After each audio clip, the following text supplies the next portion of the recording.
Je vais vous présenter dans cette vidéo le bracelet tracker d'activité Misfit Shine donc le contenu de la boîte dans un premier temps.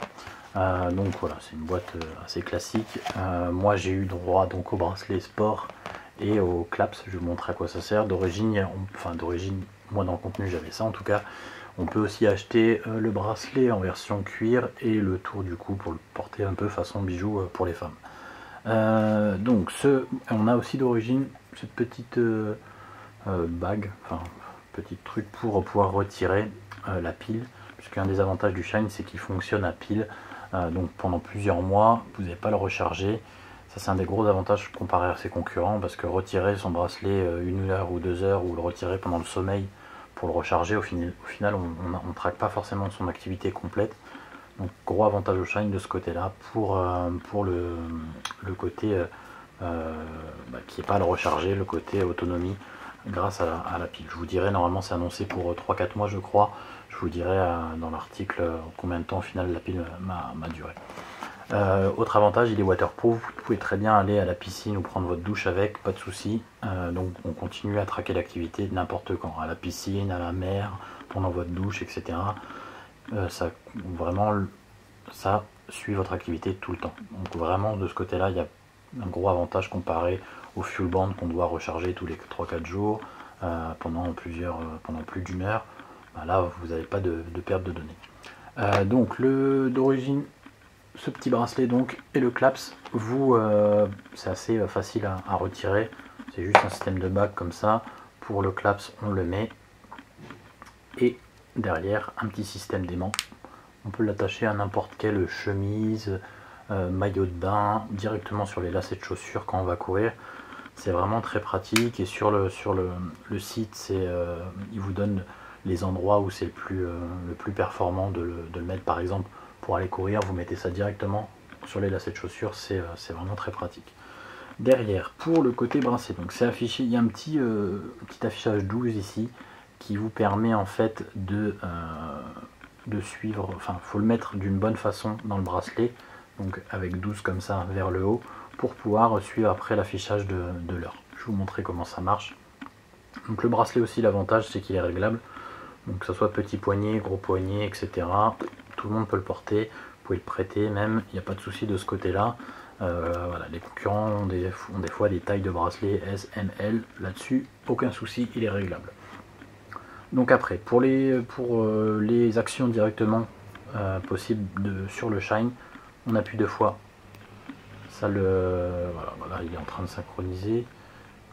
Non, j'ai appuyé 3 fois, j'ai fait n'importe quoi. On appuie 2 fois, ça donc vous affiche l'heure. Là par exemple il est 14h15. C'est assez facile. Deuxième LED, ensuite la troisième, 14h15. Je vous le refais une dernière fois au cas où vous n'avez pas compris. 14h15. S'il est 6h10, ma première LED sera sur 6h10, ce sera sur la deuxième. On s'y fait très rapidement et on oublie vite sa montre. Moi je m'en sers vraiment de montre aussi. Ça se fait assez bien. On appuie 2 fois, hop, on a l'heure. Derrière, vous voyez, il y a aussi, une fois l'affichage d'heure, là j'ai 2 LED. Parce que si on regarde sur mon iPhone, j'ai à peu près entre 15 et 20% de l'objectif de mon activité qui est atteint. C'est ce qu'affiche le Shine. Si j'avais comme hier par exemple atteint à peu près 60% de mon activité, j'aurais les LED qui s'affichent à peu près jusqu'à 60%. Et si j'avais comme lundi la totalité, j'aurais toutes les LED d'activer. Derrière, on va revenir sur le Shine, donc 2 fois pour l'affichage de l'horloge et du pourcentage d'activité, 3 fois pour lancer une session. Ça se fait automatiquement, mais vous pouvez, en fait, si vous allez courir, vous pouvez appuyer 3 fois. Donc je le fais là, j'appuie 3 fois. J'ai appuyé 2 fois encore, 2, 3. Voilà, j'ai appuyé 3 fois. Là, j'ai toutes les LED qui s'allument, ça me dit, voilà, en gros, je démarre une session. Je vais courir. Derrière, je vais retrouver ma session. Comme par exemple j'ai fait sur lundi, on va retourner sur la journée de lundi. Sur lundi, voilà, j'ai des sessions, j'ai été courir, etc.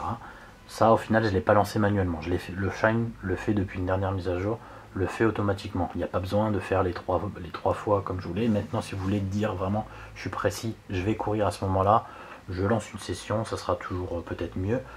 Mais au final, je m'aperçois avec le temps que le Shine détecte vraiment bien la différence d'activité. Par exemple, là j'ai été courir 2 fois lundi pour aller le tester. Donc une fois 19 minutes, c'était exactement ça, j'avais chronométré en même temps. J'avais couru pendant 19 minutes. Vous pouvez voir là sur le petit graphisme la différence d'activité selon la journée. Donc les 2 fois où j'ai été courir, on voit les petits pics d'activité. La deuxième fois j'ai couru 38 minutes en fin de journée. Pareil, il m'affiche que j'ai pris de 349 points. Donc il y a un système de points. J'ai mis par exemple mon objectif à 1000 points. Et derrière, voilà, 1000 points, ça représente le graphique. Là, sur les 1000 points, j'avais fait à peu près 600 points. Et après, le Shine, donc sur l'application iPhone, vous dit le nombre de pas, le nombre de calories et la distance que vous avez parcouru dans la journée. Donc le nombre de pas, les calories et la distance, donc en kilomètres directement. Vous avez la possibilité de voir vos amis. Donc si vous avez des amis qui ont le Misfit Shine, ça affiche leur nombre de pas au quotidien. Vous faire un petit concours de celui qui marche plus. Et des petites notifs des activités des gens Shine ou autres. Vous pouvez voir sur votre profil directement, régler pas mal de choses. Vous pouvez régler, il vous donne les meilleures performances, vous pouvez rajouter des amis, etc. Il y a donc dans les réglages du Shine quelques petites infos sur son poids, sa taille, etc. à régler les premières fois qu'on synchronise. Si on va dans le Shine, donc on peut afficher, inverser. Tout à l'heure je vous ai montré, il y a l'affichage de l'heure et l'affichage de l'objectif. On peut inverser ça.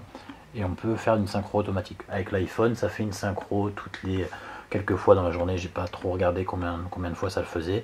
On peut désactiver ça et au final que ça fasse une synchro uniquement quand on le demande. C'est un des avantages, c'est qu'il n'y a pas le bracelet et au final aussi un petit peu autonome.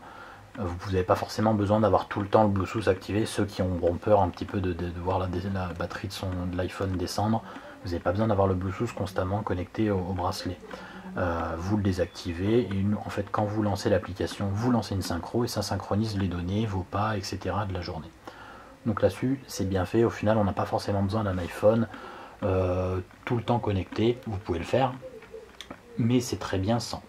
Donc le gros avantage, c'est la partie session. Ça détecte vraiment très bien quand on va courir, quand on fait une session particulière. Si vous allez marcher pendant un quart d'heure, il va détecter une activité plus intense que si vous passez votre temps assis dans votre chaise de bureau. Et donc il va vous créer une session. En gros, vous avez marché pendant 20 minutes, voilà ce que ça vous avait fait gagner, voilà le nombre de pas que vous avez réalisé, etc. Un des gros avantages aussi, je sais que beaucoup veulent suivre leur sommeil. Le Shine le fait très très bien et de façon automatique. Vous pouvez démarrer une session comme je vous l'ai dit manuellement, mais par exemple sur toutes les journées, il m'a détecté mon sommeil sans que j'ai besoin de le faire. Par exemple, on va regarder sur la journée de lundi. La nuit de lundi à mardi, je me suis couché à 23h44. J'ai dormi donc 7h52 en me réveillant à 7h42. Et j'ai dormi 3h05 de sommeil profond. Donc là, c'est vraiment le sommeil profond comme on peut dormir profondément. Et donc sur ce graphisme, on retrouve donc toutes les grandes barres violettes foncées, c'est le sommeil profond. Les violettes donc remplies à moitié, un peu plus pâles, c'est le sommeil moins profond, le sommeil classique. Et les parties blanches, si je me suis levé par exemple pendant la nuit pour aller aux toilettes ou pour aller donner le biberon à mon fils, etc., je vais avoir une zone blanche, donc un trou qui dit en gros pendant cette période je dormais pas. Par exemple, on va voir cette nuit, j'ai eu une nuit assez agitée à cause de mon fils. J'ai eu un trou là entre 1h30 et 2h du matin où j'ai pas dormi parce qu'il était un petit peu chiant. Et ça vous donne donc vraiment le résumé. Tout ça c'est fait de façon automatique et c'est vraiment bien. Ça marche pour la marche, ça marche pour la course, ça marche pour la piscine, ça marche pour vraiment plein de choses. Je vais vous donner toute la liste dans l'article. Mais de ce côté-là, le côté tracking d'activité et de session, ça marche super bien. Et le sommeil, vraiment, au final, on s'aperçoit que on a un sommeil assez agité, que c'est vraiment... Là, par exemple, voilà, je suis rentré tard, voilà. Cette nuit-là, par exemple, je suis rentré à 5h du matin me coucher, presque. Il détecte vraiment que je me suis couché à 5h du matin. Et par contre, j'étais tellement crevé, je me suis pas réveillé une seule fois. Mon sommeil, au final, a été quand même assez agité. J'ai dormi que 2 heures sur 5 heures. Donc, ça détecte vraiment à la minute près. C'est même étonnant de savoir. J'ai vraiment vérifié en faisant attention. Je me suis parti me coucher à 4h58, 59 cette nuit-là. Et le lendemain matin, j'avais le détail de mon sommeil. On a la possibilité, bon ça sert pas forcément, si vous voulez en gros suivre vraiment votre activité, donc vos calories, vous pouvez suivre également vos repas. Par exemple, vous mangez un bon burger, vous prenez, bon là c'est pas un hamburger, mais vous prenez la photo du burger, Du coup il le rajoute en gros à 14h19 aujourd'hui. J'ai mangé un hamburger, comme ça vous pourrez suivre en fait au quotidien votre activité mais aussi vos repas. Et donc voilà. Quel autre avantage? Bon, c'est à peu près tout. Moi j'aime vraiment ce bracelet parce que il est très fin, on l'oublie super vite, vraiment je m'en sers, et puis j'aime bien même le design.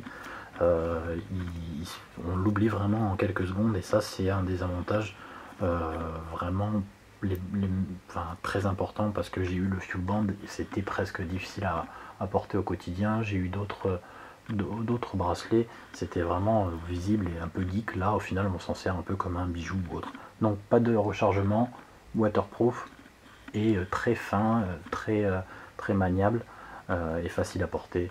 Donc voilà, je vais vous donner dans une autre vidéo un peu la version iPhone, la version Android pardon, qui est moins développée aujourd'hui, qui va l'être par le futur, mais qui est aussi au final assez intéressante pour le moment. Donc voilà pour cette vidéo de démonstration du Misfit Shine.